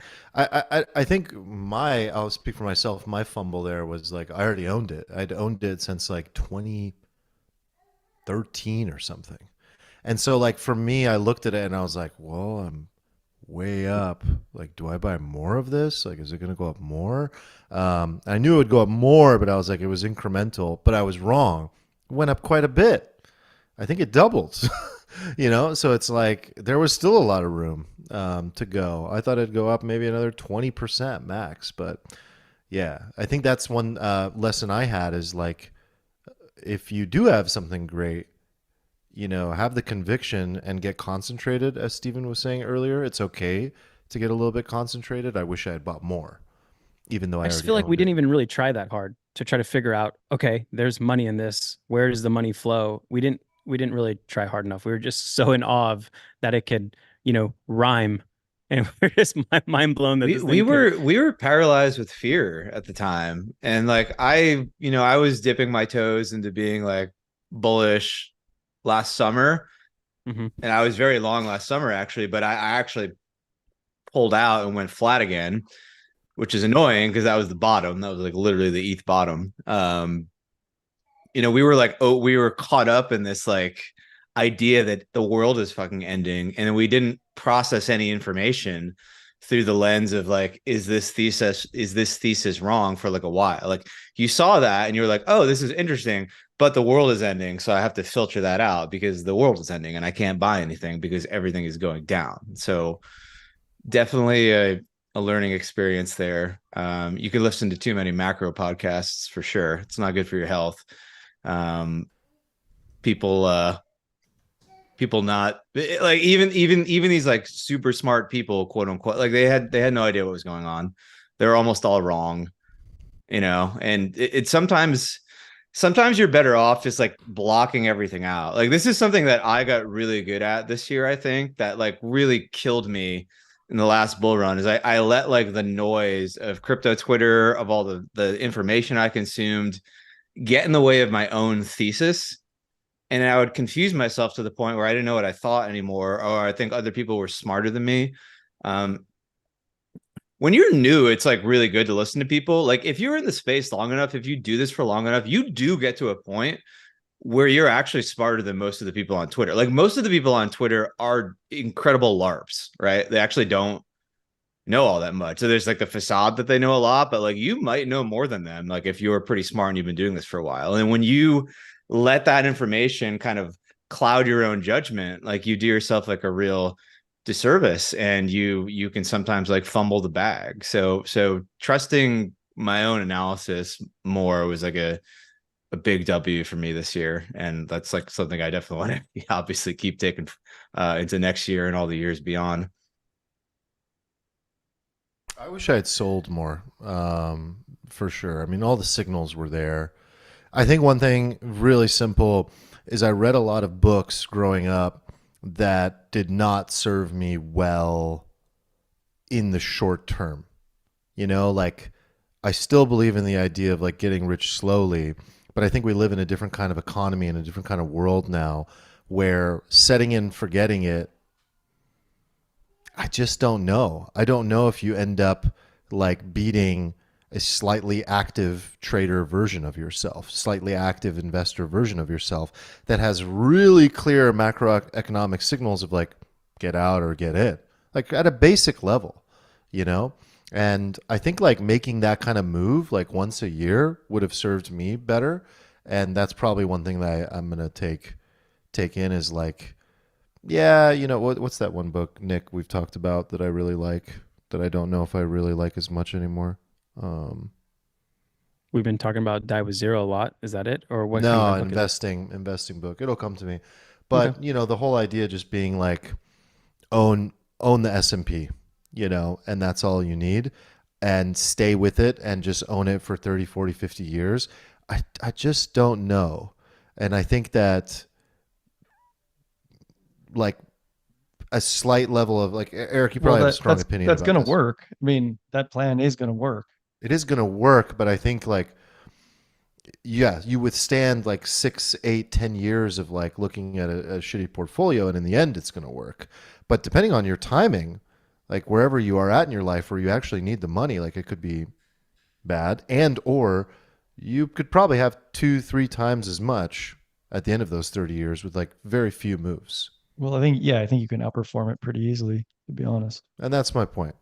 Can That I review something that's non-monetary? Because I would love that.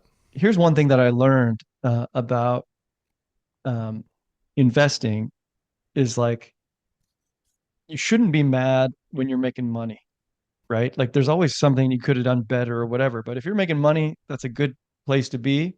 And like this year for me has been kind of astounding in terms of making money. You've been on fire. Could there be things that I've done to make more money? Of course, but like I don't want to be mad about that. I think something that I've like something got away from me, and maybe you guys notice. I'm sure you guys have noticed. Maybe the audience noticed that like I stopped vaping. So like that's something that kind of got away from me. Like You we stopped used to do our vaping? yeah, we used to do our cigar nights on Wednesdays, and Good for you, brother. you know, I did the cigars, and I was like, I don't love cigars. So then I did the vape, and then the vape got became kind of an addiction, well, like a serious addiction, and to where I was doing it like midweek, midday by myself, not drinking, How just early in the morning? like during the FTX collapse. It was like from the moment I woke up, Yeah. and it got away from me. So I feel like you know, there's actually like a tweet that I found that was like associated with this that I really liked. It was this guy who was turning 50 years old. And this guy at 50, he's like, listen, when you're like at this age around achievers, like everybody is sort of like wealthy um in his peer group. And he's like, but not everybody is physically fit. So one of like the better flexes is not about wealth. It's about like what can your body do? And I feel like that's more aligned with what I feel good about is like I'm more active, playing sports, working out. You know, I've implemented these slight changes where it's like I told you guys about this, where I want to go get a coffee, but before I get a coffee, let me do 10 pull-ups, 10 push-ups, 10 like leg raises, and then I'll get my coffee. And then I just do that throughout the day. I just feel like these changes I'm like very happy about. And the money was good this year, but yeah, I'm Oh just man. While we're talking about unlocks, I have a Muay Thai one, but I actually think it's you could use it for any part of your life. So, my Muay Thai coach, he left the country, but we were kind of training the like month end last month of his training, and we were doing a lot of sparring. And he's like, I want you to go to the next place and spar like this. I want you to fight more aggressive. I want you to be counter. And he's telling me these steps, and we were practicing. He's like, ah, you're not getting it. And then he had me watch a few videos. He said pick a few fighters that you like and watch. So I picked uh, Liam Harris and Mike Zabides. And anyway, I've watched their fights before. And so he says, all right, this round, I want you to fight like Liam Harrison. And he didn't give me any instructions. He just said, take that, what you watch, and do it. And in that round, I had this immediate, like 10x leap improvement. He didn't tell me what to do. He just said, take that visualization in your mind and do like that. And the next round, he's like, I want you to fight like Badr Hari. And I was like, okay. And it was three different styles. And he was like, what the fuck, man? We've been training for 6 years. I didn't realize, like, he had an aha moment as a teacher that this was a faster route to picking up a skill.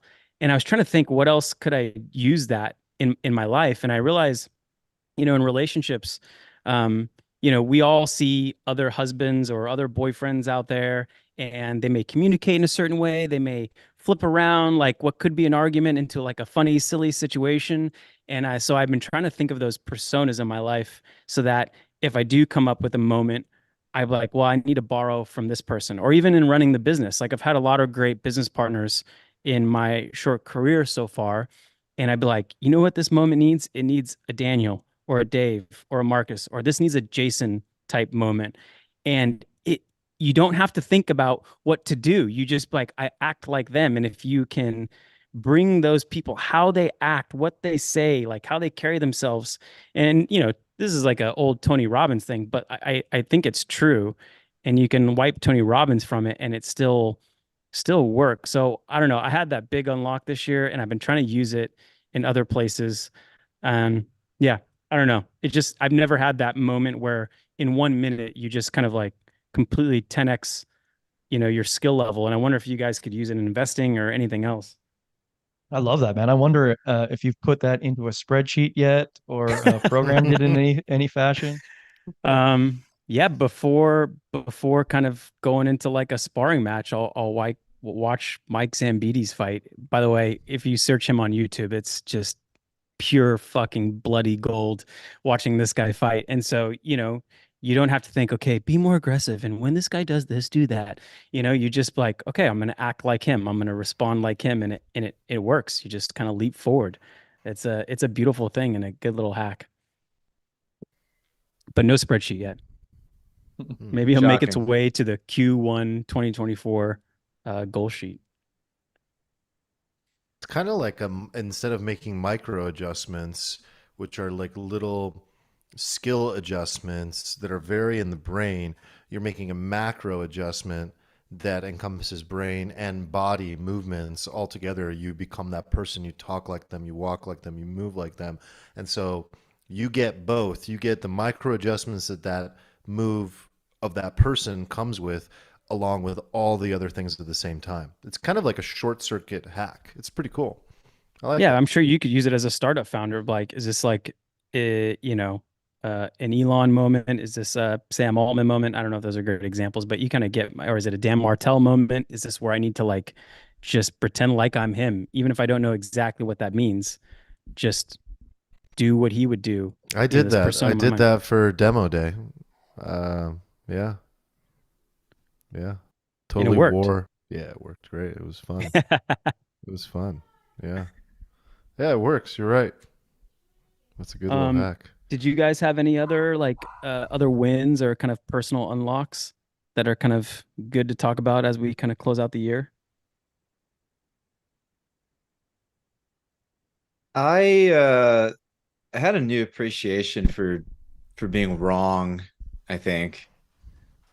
I think I like Has it ever that happened? it happens a lot. Just go listen to our predictions episode from last year. And then maybe we'll do that next week. I hope we do. I think he means with him, but yeah, keep going. What's that? Nothing. Keep going. I feel like the point just went whoosh.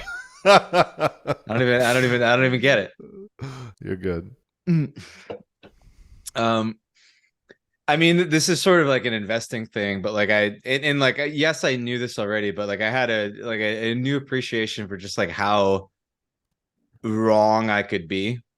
You know, even like looking back, I think it's very common for people. You look back even like 6 months in the rear and think about like how you felt about like an investment or the economy or something. And then like it couldn't play out like more in the complete opposite direction. Like you were just totally wrong. Like not even close. And I think the more that you do that and like reflect on that, like the more humble you get. And the next time you're like sizing a trade and you're staring at the chart and you're like, there's literally no way this can go tits up. What is that? What is that from? I don't know why that popped into my head. Which is like a thing I still think to myself a lot when I'm like about to shovel some money. I'm like, this is perfect. There's no way this thing can, and then like red candle. It can always go What wrong. does that humility do for? How do you use that humility? I'm very interested in this. It helps you manage your downside, right? Like if you just think about the fact that you actually can fall down and like break your face, you're a little more careful about how you move. And like this is I think this is also a element of getting older as well. I think this happens like gradually, like a little bit, like because you start off like in your 20s and you're like I don't know, maybe a lot of people aren't like this, but you're like brash. You think you know everything. You think everybody's stupid. All your shit is amazing and everybody's dumb.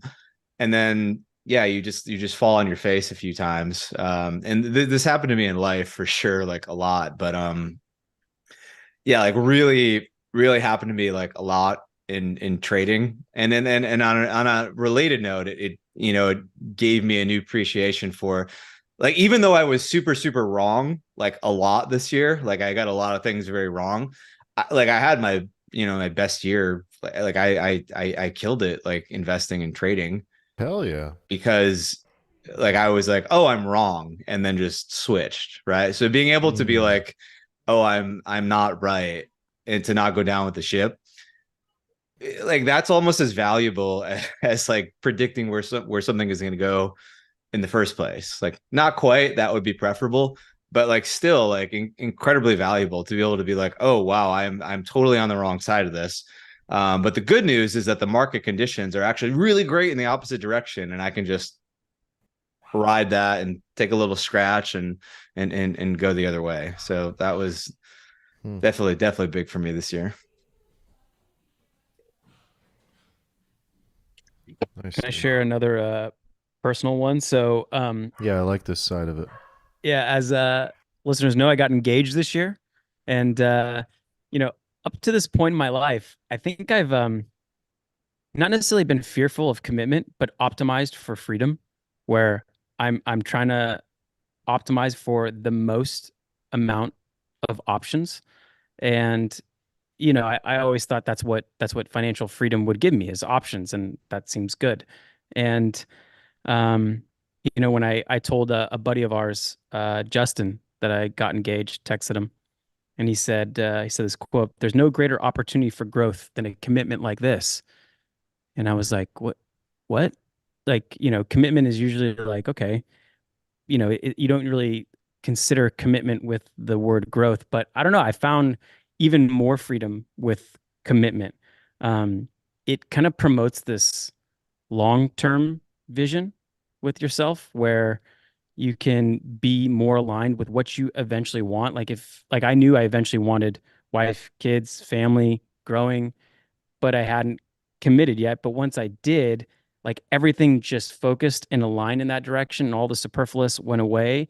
And I actually found a little more freedom within that focus. And so, um, yeah, just something that I thought to be true, and I tried the opposite, and I found even more freedom within it. So I don't know. I found that interesting as a little unlock. I don't know if any one of these hosts is, pondering a similar question, but Discipline. Discipline equals freedom, man.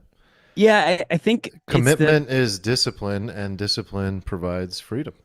yeah, and when you know your lighthouses in life, I think Brian Johnson talks about this with sleep. He's like, it's a lighthouse. It's an immovable object in my life, and then I just move everything else around that. And there's freedom around everything else, but when you kind of make commitment, you create these lighthouses that don't move in your life, and then everything else becomes a little more free because I don't know, you're aligned with what your long-term vision is. You build momentum, and in these like other free spaces, you have what feels like even more freedom. So I don't know, something that I used to believe that I now think differently, and it just came up this year.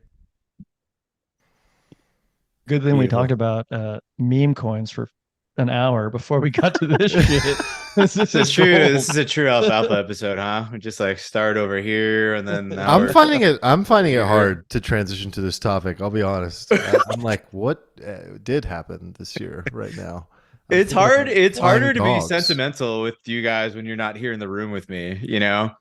Like Mm. it's kind of easy to get it up for the meme coins because the charts just it's just on the screen there anyway. You're on the screen, the chart's on the screen. That's no different. But like I need I need Armand to look like deeply into my eyes Mm. and tell me about like all of the things. You know, I hate this light so much. What? On like a 10-second timer. I gotta allocate something to the light budget. Be my resolution for next year. Mm. Do we have any goals for next year for the pod or personally? Well, do Uh, you about the pod? Like, what? How do you feel about this year? I feel like it's been like a good year for us. Did you have any like do you have any favorite moments dude, from this year, Armand? the oh man, sorry, I was gonna jump Armand's gun. Do it. Go ahead. I was gonna say the two in-person events were for me the highlight. Mm, To actually, for us, we're in this little studio chatting with each other, and the chat makes it real, and the Discord makes it real. But then when you get to meet each other in life, it's like, I don't know, meeting long lost friends, that yeah, pretty well. And that's we've epic. had some friends visit us in San Diego, and we've gone out and got drinks, and um, I previous to the pod, I would probably never meet up with anyone I met on the internet, but it's totally different. And I don't know, those were highlights for me when you get to meet people in person, that feel like you're long lost friends. It's great. Good one, man. That's true. Yeah. Yeah, it's like Very super good one. rad that like we can do this. We got like 37 people hanging out with us, and when we started, there was nobody there, so so it feels cool. But yeah, it is like the in person where you meet like the people in the flesh, where you're like, holy shit, there's like a community of people who listen to this and hang out in the Discord and chat. And it feels like at this point too, like we've been through hell and back together, right? Like we started at the top of a fucking bull market, like basically the top, and then we just rode it down together, just the whole way down. We hit like all the bumps on the way down together, and it like feels really really good now to see people like making money and doing well, and the people who like actually stuck it out and like ate glass for so long to be doing well. And I like to think that we're just getting started, and yes, there will be dips, probably one in the near future, right? But like I feel like we're just getting started. It's going to get so much better. And I really think 2024 is going to be like an awesome year for this pod, for this community, and for everybody's bank accounts, like I hope as well. It feels nice. Feels nice. I like when you Take it tell me in my bank sometimes. account's gonna go up. It feels comfy. Maybe I don't know. Maybe I should be really doomer in my predictions for next year, though. Like I take one for the team. Just be Nah, wrong again. we had enough Doomer Steven in our first It episode, feels so good to not be doomer, Steven. Like the whole beginning of the pod, I was just like the king of the bears, you know. So yeah, Yeah. that's right, Max. Memes and dreams. I like that. I think it was a great year. Apologies if you guys hear Christmas commotion going on and dogs tackling each other. Hopefully crisp is working. But yeah, no, it's been a really great year for the pod. This for me has always been like a creative outlet, right? Beyond it just being an opportunity to get to connect intentionally with you guys, beyond it being an opportunity to get to connect with a community at large of people that are like-minded, and that we actually want to spend time with and want to spend time with each other and all the benefits that come with that. It's a creative outlet. And, in my work and everything that I do, it's all very logic driven. And this is like the artist side in a sense, right? And that's what it really was for me when I started my podcast originally, Flow. In particular, when I was doing these like one-on-one conversations with people, I felt like I was really, truly in flow and getting to like express myself in a different way, that I don't get to do as a business person or as a founder or an entrepreneur. So in terms of that, like the comfort, like if you look at our first 20 episodes and you compare it to like an episode today, like how fun and smooth and easy it is and what great conversations we Smooth, have. And sir? well, technicalities aside, but in terms of our ability to just show up and have a conversation about something interesting, like I am myself thoroughly entertained every time as a listener. And then if I'm not there, which I wasn't there a little bit, these past couple months with Techstars, I missed some episodes, and listening, I was always thoroughly entertained. And I think we're just navigating, tacking left and right, a ship, out at sea, just like constantly like tacking left and right, and just like continuously seeking for the best possible episode, the best possible conversation, the thing that is of value to the most number of people, that further inspires and further attracts like-minded people. And that journey will go forever, for as long as we do this, which I hope is forever. And that is part of the journey of running a business, a podcast, and anything. You're constantly iterating toward like the perfection of product market fit. And I love doing that. I love getting to do this. Like, to me, it's a great privilege. So yeah, for next year, I feel like I see a very big year coming. I think it's going to be really exciting, especially with like what's going on in the world and all the great things that we'll have to talk about. But also, like, we have a studio now. We've got these sponsors. We've got all these great things like happening that we did not have at this time last year. So, congrats to us and the community for just like making that happen. And it would absolutely never happen without like-minded people and a community of people that cared, that really want to be here. So sincere, like, thank you. Like, I love you guys out there listening and watching and being part of this community in the Discord and emailing and tweeting and everything. Like, it means a lot to us. We get to do this, and yeah, like, sure, we'd go back to Wednesdays without a podcast and have a version of it, but I prefer this version, Absolutely. And doing it live has been a little more fun. I think a lot more fun. Yeah. Having the crew with us as we do it. Armand, before we wrap, there was a request from Calcium. What was the top lesson learned after going through Techstars? Top lesson? Oh man, there's so many. I think like you are capable. It sounds so cheesy. And we're It out. sounds so cheesy. There was a week, I think I'll give the anecdote and then maybe it'll make sense. Like in the second and third week of Techstars, I had 96 meetings. And I met with 96 different people for 20 minutes for hours and hours and hours a day. And every single time I met with one of these people, it was either an investor or a mentor or a founder who's exited, somebody you are trying to put your best version of yourself forward. You have to explain what you do, who you are, you're pitching, and you have 20 minutes to do it and to seek their advice. That was one of the most exhausting things I've ever done in my life, like by far. And I think what I learned is that we actually have like when we're really pushed and we push ourselves, we have more of a gas tank than we realize. And so just realize actually, like when you're building a company or building anything, you're capable of quite a lot more. And you probably are not pushing yourself. And I think that I thought I was working really hard and pushing myself very hard before Techstars. What I learned is I'm capable of a lot more. And I don't need to prepare and like look at every meeting and every interaction as this big Super Bowl event. Always being on, always being ready to pitch, always being ready to like add value and extract value. That's just the makeup of DNA of a CEO or a founder. And so, yeah, that taught me how to always be on my game at any time. So that Man, was a big those lesson. moments are definitely those moments in life where you're just grinding to like pure exhaustion that during the middle of it feels like eating glass, but it's probably 100% guaranteed to be one of those moments, however many years later, where you look back on and be like, wow, that like what a great time in my life. And like they couldn't be more opposite feelings about the same experience, whether you're in it and looking back on it. Like it's going to provide memory dividends for you for sure. We've all had those moments. And so, yeah, I'm just stoked you got to do it again. You know, as we kind of climb the ladder and, you know, grow older, I feel like maybe those moments won't happen as much where you Mm-hmm. really push it to the things that are about to break.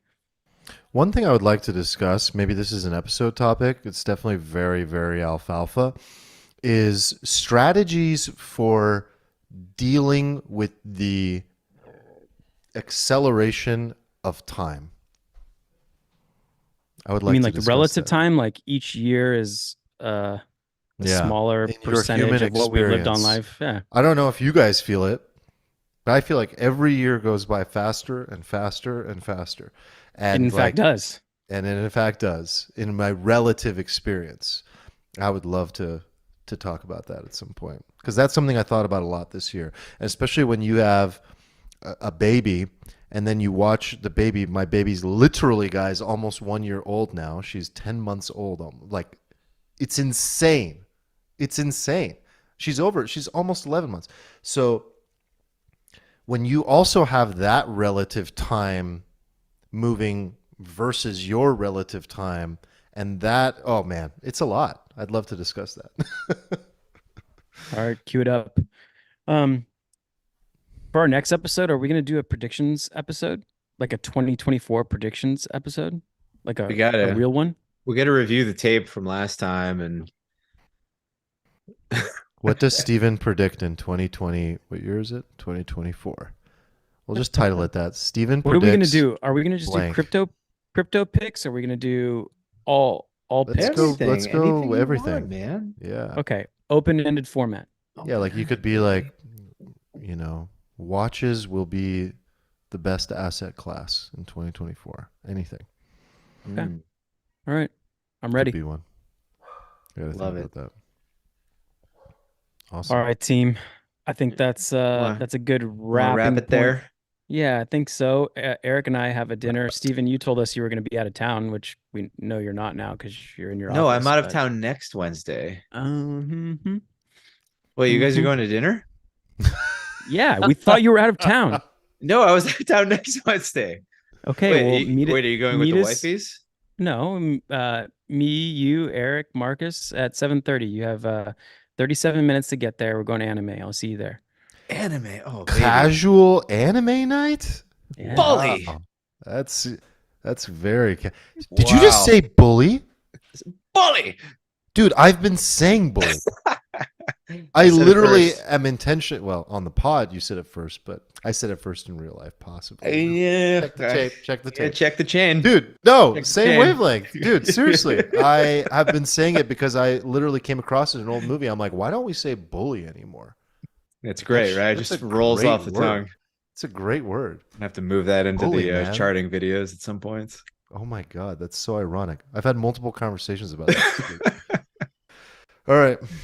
Good stuff. Go enjoy All your right, anime, cool. assholes. That's an I amazing will. restaurant. I can't wait to drink that $25 old fashioned. It's so good. I've actually never been. It's right under Pacific Gate, right? It's actually like an oddly delicious old fashioned. It might be the best old fashioned in town. Oh, It's shit. just so freaking expensive because it's in like primo real estate. But Yeah. Most expensive city in the country. Anyway, I'm so delaying proud. the end of the episode. I'm sorry. Oh. All right, Nick boys. did try to put like a perfect little bow on did. I it and just, like, everything, bulldozed and it. then he handed it to you. He's like, "Would you like to tie the bow, Steven?" Just Merry Christmas, everyone. Happy Hanukkah. yes. Happy All right, Whatever well, else there is.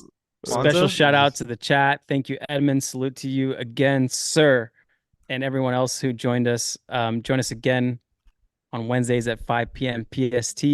And yeah, we won't see you during Christmas. So happy holidays, Join me and everyone. Eric tomorrow, I think, right? We doing one tomorrow? Ooh, do one We'll tomorrow. do it, baby. All right, Please do irresponsibly it. long. Number 8 coming tomorrow. Number 8. 5 p.m. Love See you it. guys there. More All right. alpha. Adios. Bye. Bye, guys.